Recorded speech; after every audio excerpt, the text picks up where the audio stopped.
Okay, so last lesson I spoke to you about nuts and bolts, and what I wanted to do today is show you how they actually work. So as you can see, I have my workbench set up again, and we're ready to show you an actual demonstration. So remember, this is the last lesson of the rotation. You'll still have me as a teacher setting work, but it'll be on a different topic. Okay, so hopefully you found all this useful, and like I said, I'll tell you what topic you're doing next week. So, nuts and bolts, okay? So first of all, as I said last time, here is the bolt. And as you can see, it doesn't have a sharp end, which means that it can't just be jabbed into a piece of material, and that's not going through, okay? The thread itself is for the nut, okay? And the nut, as you can see, has the thread on the side like that. Now what that means is that you can, if I show you here, place that on top and you can actually wind that round and down. Okay, now for this particular bolt, what I don't have is the correct size drill bit. So here's the drill bits that I have, and as you can see, this bolt is actually bigger, okay, than the drill bit. So you can see there, you can see the thread either side, which means it won't go through the hole that's drilled. However, I have another one, okay, as you can see here, and I've already got my drill set up with the correct size drill bit. So I can see there that I can't see the thread, so that's going to fit through the hole, okay? Now what I've already done is I've already pre-drilled the hole, so as we can see there, the bolt fits in it and actually has a little bit of space, a little bit of wiggle room, which isn't a problem. It doesn't matter if it's not tight.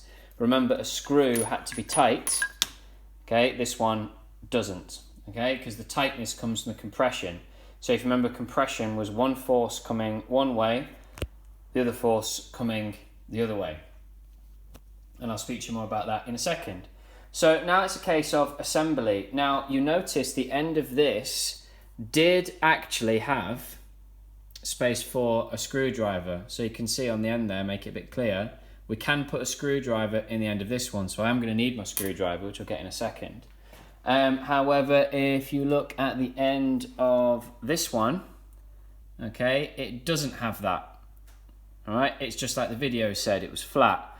Now, what we need for those is we need these, okay? These are spanners. Now, if you notice, they have two different ends. So first of all, it has the standard spanner end like this, and then my one has this. Now, there's no real difference, they both work, okay? I can either put that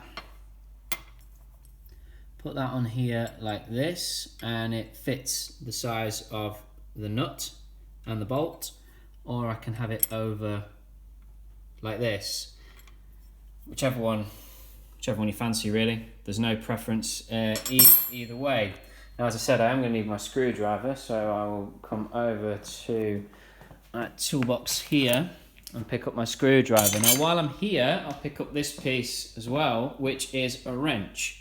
Now a wrench is very similar to a screwdriver, very similar to a spanner, apart from it can be adjusted. So if you see this here, what I can do is I can open the jaws and close the jaws. So it means that I don't need a set of spanners like this, and I can just have the one tool. Now the reason why I've got both is because when you have a piece like this and you need the same size spanner for both the nut and the bolt, so you can see that fits the bolt, and as we knew before, it fit the nut. So what I can do is I can set both of those, set the wrench the same size as this, and use both of those to tighten it. Okay, so that's why it's useful to have both. But that's your difference there between a spanner and a wrench. Now, putting this together, okay, I'm going to need my two pieces of material. So let's come over to my workbench here, and I'll get all the bits that I need. So I already know I need this size spanner because I worked it out, and I need my screwdriver. Okay, so I've got my 2 pieces of wood where I've drilled the individual holes. Now they're obviously going to need to be lined up so the bolt goes through. Now hopefully you remember what this is. Now I only have one, okay, but this is a washer. Now I'm not going to put it through on the end with the screwdriver. I'm actually going to put it through on the other side. So I'm going to put the washer on here because the nut, okay, is what's going to be really pressed down. Now this nut is actually very special. I'm not sure if you can quite see it. I'll try and refocus the video. It does work sometimes when I come up here like this. But hopefully what you can see as I try and focus this is that this nut is very special. You might be able to see a blue ring. Okay, so you can see the metal part and then a blue ring. That blue ring is plastic, okay? So it's got metal on this side, as you can see there, and then the blue is plastic in there. Now this nut has not been cut.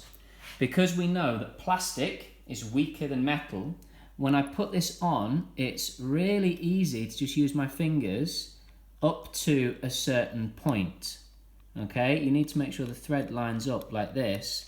But turning it is fine, and then it becomes more difficult.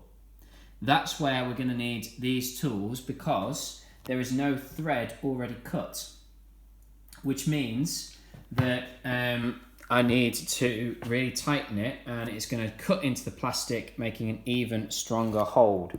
So I'm going to hopefully set the video up like this and show you exactly how it's done. So I'm going to put the screwdriver in the end here, okay? And what I'm then going to do is I'm then going to use my spanner like this, okay? And I'm going to try and tighten this round here. So make sure that's nice and tight. The screwdriver head is merely holding it in place.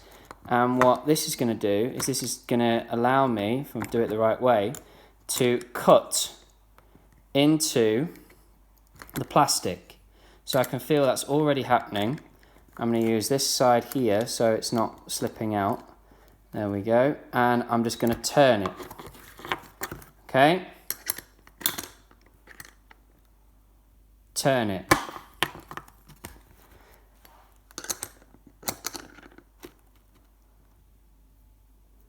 Turn it. And what that's doing is that is, like I said, now cutting into the plastic. So hopefully you can see there that's gone a lot further down. Now I've obviously got a long way to go with this, okay? But if I keep going,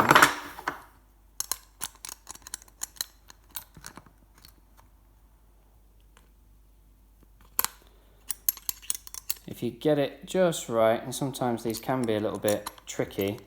To be honest, the screwdriver one isn't always the best. When you've got the 2 spanners, it usually is a lot easier because the screwdriver does have a tendency to slip out. So personally, I prefer using the 2 spanners method. What I can do actually is we can think on our feet a little bit, and I can use my clamp, because clamping the material would probably help. So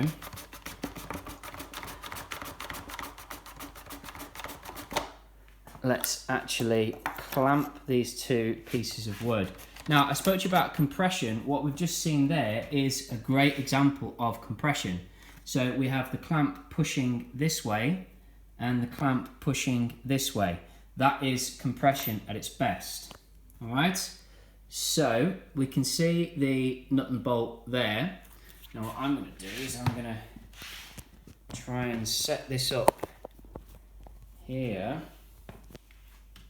Actually, if I use my drill to prop that up, you should be able to see. So let's get this lined up here. There we go. So what I can now do is, now that's clamped, I can now turn the bolt, turn the nut, sorry. Now that's much better, nice and easy. Now I would never usually use a bolt this big. Excuse me. The reason why I found this is just the one that we happen to have lying around at work. But you can see what's happening from this. So hopefully you can see it all turning and going.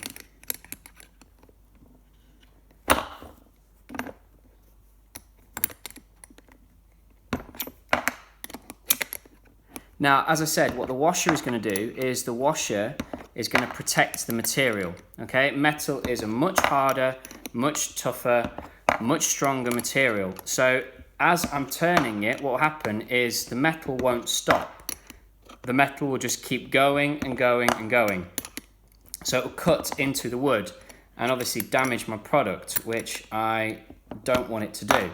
So the washer is there to spread the pressure out, meaning that there's less impact on a smaller area, which means that it's less likely to cut into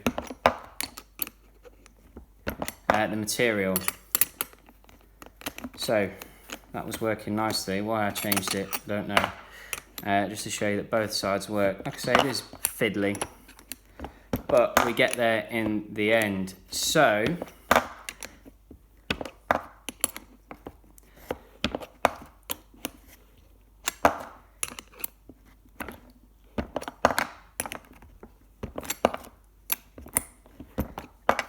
like I said, a bolt, as I said in the video, a bolt is the strongest method of joining two pieces of material together. However,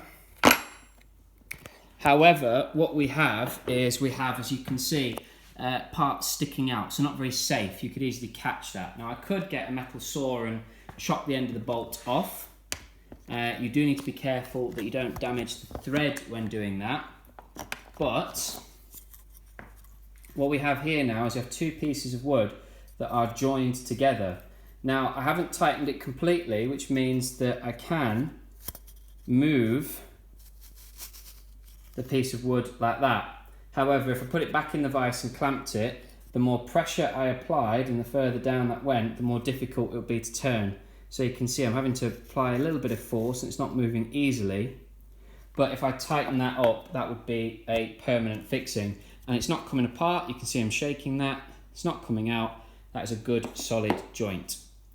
Hopefully you found that useful. My apologies that you had to just sit and watch me using a spanner over and over again.